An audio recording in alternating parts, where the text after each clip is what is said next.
Hey, kia ora everyone, it's Chris and Sam here from Bayleys. Quick roundup of what's been happening in the NZ real estate market. And we've got some pretty cool news this week. Obviously OCR reduction, turning point maybe for the market. But first off, Sam, we're at the Manukau Civic building in the city centre here, because we've got 4 prime development sites hitting the market. Yeah, so not this building particularly, but some of the surrounding areas. So 10 Putney Way, 9 Osterley Way, 33 and 50 Manukau Station Road, right in the Manukau City Centre, really close to the train station. And all of these sites are metropolitan centre zoning, supports high-rise residential, office, retail and mixed-use outcomes. So if you're interested in this one, you can get in touch with Gerard Rundle or Jason Seymour from Bayleys Auckland Central. Yeah, and just really awesome sites here. So these are for sale on behalf of Auckland Council, and just a great opportunity to get some strategic land holdings right in the city centre here. So Sam, getting off into the news this week, we've got something pretty exciting, like I guess maybe not so for the economy, but definitely for the property markets with the big OCR reduction coming through. Yeah, so just in this past week, the Reserve Bank announced the reduction of the OCR by 50 basis points to 2.5%. So the drop is probably more than expected, but that's good news for buyers and vendors in terms of sales activity in residential. And just to kind of like put into perspective, when the OCR was 2%, that's when the market kind of was at its peak in May 2022. So kind of expecting to see more activity pumping through the market. Also this week we had latest data from realestate.co.nz. So this is monitoring the supply of homes for sale. At the end of September, there were 30,700 homes on the market across New Zealand, very slightly up from the same time last year. So this is, I guess, starting to plateau, still a little bit of a rise, but we think what's going to happen is with that lower OCR should boost activity and should actually start to pull that supply down, so it should be quite good news. Next up, we've got weekly sales snapshot. So Sam, what's our theme this week? Yeah, so I've pulled together a couple of the total property case studies, so just some good examples. The first one is 4-6 Hallenstein Street in Queenstown. Development Gold, Queenstown Central, 963 square metre freehold site with holding income in a high density residential zoned area. Actually has consent for a 29-room visitor accommodation.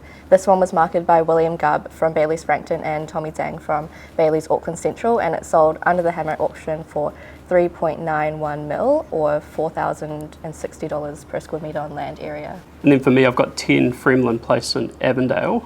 So freehold gem on Fremlin, 806 square metre building on 1147 square metre freehold land. Vacant possession, light industry zone. This was marketed by Alistair Hitchcock, Craig Smith and Mark Preston from Bayleys Northwest. Sold under the hammer at auction for 3.071 mil, which was about 3,800 on floor area. So 2 nice little case studies there if you're into commercial property. Just going offshore for the week, so I thought this was quite on theme. Sydney Morning Herald talks about how Parramatta has finally become Sydney's second CBD.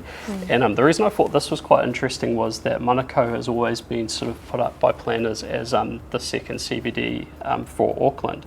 And so basically what this article is talking about is how there'd been this long vision to turn Parramatta into the second CBD, and there's a growing view that it's actually achieving that now. Some of the key factors have been the Parramatta Square sort of public space, big influx of government and private sector companies locating into the area, and then a post-pandemic construction boom. So yeah, I just thought that was a really interesting one as a parallel, maybe if you're thinking about these sites here. Yeah, I think Parramatta is like similar, just a train ride away from the city that actually a lot of people do that commute. 100%. Yeah. So it does have a lot of parallels there, I think, and just a really good reference example. Yeah, cool. And then finally to wrap up, we've got property of the week. So Sam, where are you this week? I'm in Coromandel, so I've got 49 Aquila Drive in Whitianga. Effortless canal front elegance, 3 bedrooms, 2 baths on 779 square metres, waterfront living, subtropical gardens, covered deck with room to entertain, and private jetty for boating and recreation. So if you're interested in this cool property, get in touch with Belinda Salmons or Kylie Pullen from Bayleys Whitianga. Yeah, cool. And then for me, I've got these properties right here just behind us. So 4 prime development sites in Manukau City Centre, 10 Putney Way, 9 Osterley Way, 33 and 50 Manukau Station Road. So rare opportunity to secure significant land holdings in strategic location. Metro Centre zoning supports all sorts of really cool development. So if you want to learn more, contact Gerard Rundle, Jason Seymour from Bayleys Auckland Central. So with that said, we will wrap it up here. Big shout out to Lisa from Auckland Council for hosting us today. Cheers, Sam. Thanks, Chris. Sweet, and we'll see you guys next time. See ya.